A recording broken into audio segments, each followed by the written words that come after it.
Hello, bachcho. Let's read the question. The question is saying, which of the following organelles is directly connected to the outer membrane of the nucleus in a eukaryotic cell? A. Mitochondria, B. Lysosome, C. Golgi apparatus and D. Endoplasmic reticulum. तो आइए देखते हैं हम इसका की concept. तो अगर हम बात करें इसके की कंसेप्ट की तो वो क्या हो जाएगा, वो हो जाएगा features of an eukaryotic cell. तो अगर हम बात करें features of an eukaryotic cell की, यानी कि कैरेक्टरिस्टिक क्या होगा किसी यूकैरियोटिक सेल के, तो आइए हम इसका बात करते हैं। अगर हम बात करें सबसे पहले तो जो यूकैरियोटिक सेल होता है इसमें क्या होता है, इसमें वेल डिफाइंड न्यूक्लियस जो होता है वो प्रेजेंट रहता है, वेल डिफाइंड न्यूक्लियस प्रेजेंट होता है। साथ ही अगर हम बात करें तो इसमें न्यूक्लियस के अंदर जो डीएनए होगा, न्यूक्लियस के अंदर जो डीएनए होगा ये किसके साथ एसोसिएटेड रहेगा, it will be associated with histones, ये हिस्टोन प्रोटीन्स के साथ एसोसिएटेड रहेगा। अगर फर्दर हम बात करें तो जो न्यूक्लियस है यहाँ पे क्या होता है, यहाँ पे होता है ट्रांसक्रिप्शन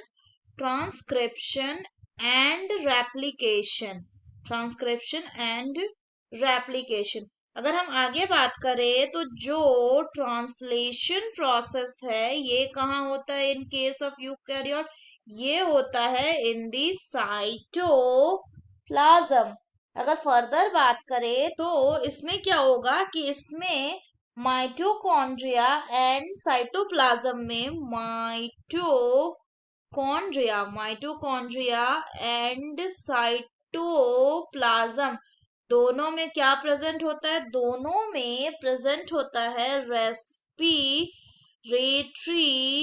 रेस्पिरेटरी एंजाइम्स दोनों में प्रेजेंट होता है। फर्दर अगर बात करें तो जो यूकैरियोटिक सेल का साइटोप्लाज्म है ये कैसा मूवमेंट शो करता है, ये साइक्लोसिस मूवमेंट शो करता है। अगर हम बात करें इनके राइबोसोम की तो यूकैरियोट का जो राइबोसोम होता है वो जनरली होता है कैसा, 80S टाइप, लेकिन 70S राइबोसोम भी मिल सकता है किसमें, प्लास्टिड्स में, in case of the plant and in mitochondria. आगे अगर बात करें तो इसमें क्या होता है, इसमें मेम्ब्रेन बाउंड सेल ऑर्गेनेलीज जो होते हैं वो क्या रहते हैं, वो प्रेजेंट रहते हैं। यहाँ पे एक चीज ध्यान देने की बात है कि इसमें जो इंडोप्लाज्मिक रेटिकुलम रहता है ये क्या होता है, reticulum it is continued with the nuclear membrane, यानी ये न्यूक्लियस के मेम्ब्रेन के साथ कंटिन्यूड रहेगा। सो ये इसके कुछ फीचर्स हो गए। तो अगर हम क्वेश्चन की बात करें, क्वेश्चन बोल रहा है which of the following organelles is directly connected to the outer membrane of the nucleus. तो अभी हमने देखा कौन सा रहता है, endoplasmic reticulum. So the correct option will be option D, that is endoplasmic reticulum.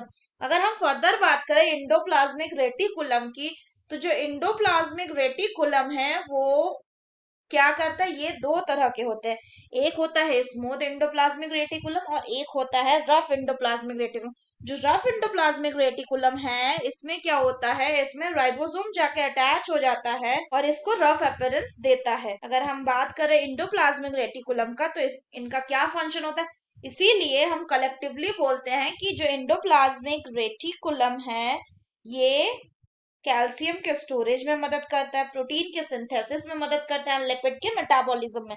अगर प्रोटीन सिंथेसिस की बात करें तो प्रोटीन सिंथेसिस जो है वो एक्चुअली राइबोसोम में होता है, लेकिन राइबोसोम जो है ये किस में अटैच रहता है, रफ एंडोप्लाज्मिक रेटिकुलम में, इसलिए हम इसको भी सिनोनिमसली बोल देते हैं। अगर हम फर्दर बात करें तो जो माइटोकॉन्ड्रिया है इसको क्या कहा जाता है, इसको कहा जाता है power house of the cell, क्योंकि इसमें एटीपी का जनरेशन होता है।